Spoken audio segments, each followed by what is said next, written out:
கடவுளுடைய முதல் கடவுள் பிள்ளையார். அந்த பிள்ளையாருடைய உருவாக்கம் பார்த்தோம்னா, பார்வதி தேவியார் சிவபெருமானுடைய மனைவியார் குளிக்கணும் அப்படின்னு நினைக்கிறாங்க.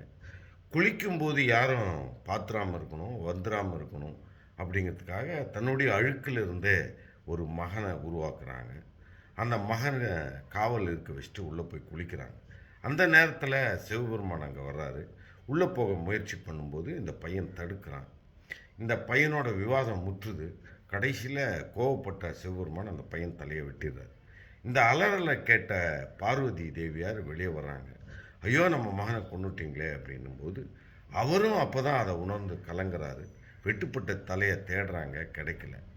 அதுக்கு பதிலாக ஒரு யானை தலையை எடுத்துன்னு வந்து வச்சிடுறாங்க. இது முதல் கடவுளாக நம்ம இனிமேல் கும்பிடணும்னு தேவலோகத்தில் ஒரு அனௌன்ஸ்மெண்ட் நடக்குது. இந்த கதையில் நம்ம என்ன எனக்கு புரியலைன்னா, கடவுள் குளிக்கணும்னா யார் கண்ணுக்குமே தெரியாமல் குளிக்கலாம். இன்றைக்கி மனுஷனே ஒரு ரூம் கட்டின்னு குளிக்கிறான்.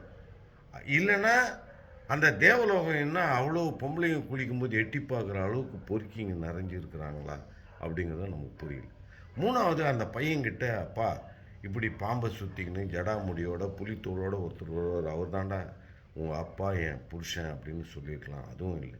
இன்றைக்கி இருக்கிற மனுஷனுக்கே செல்ஃபோன் இருக்குது.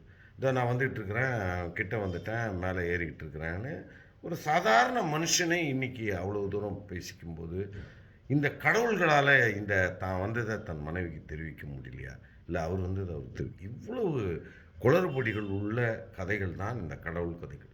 இதையெல்லாம் நீங்கள் கேட்டுக்கங்கடா மடையனுங்களா அப்படின்னு பார்ப்பனர்கள் சொன்ன மாதிரி தான் இருக்குது. இன்றைக்கி கூட நமக்குள்ள ஒரு சின்ன சிந்தனை கூட இப்படிப்பட்ட கடவுள்களை கும்பிடும்போது நமக்கு வர்றதே இல்லை. ஏதோ பழக்கம்ன்ட்டு பண்ணிகிட்டு இருக்கும்போது நாம் எப்படி முன்னேறுவோம் அப்படிங்கிறது மிகப்பெரிய ஒரு கேள்விக்குறி.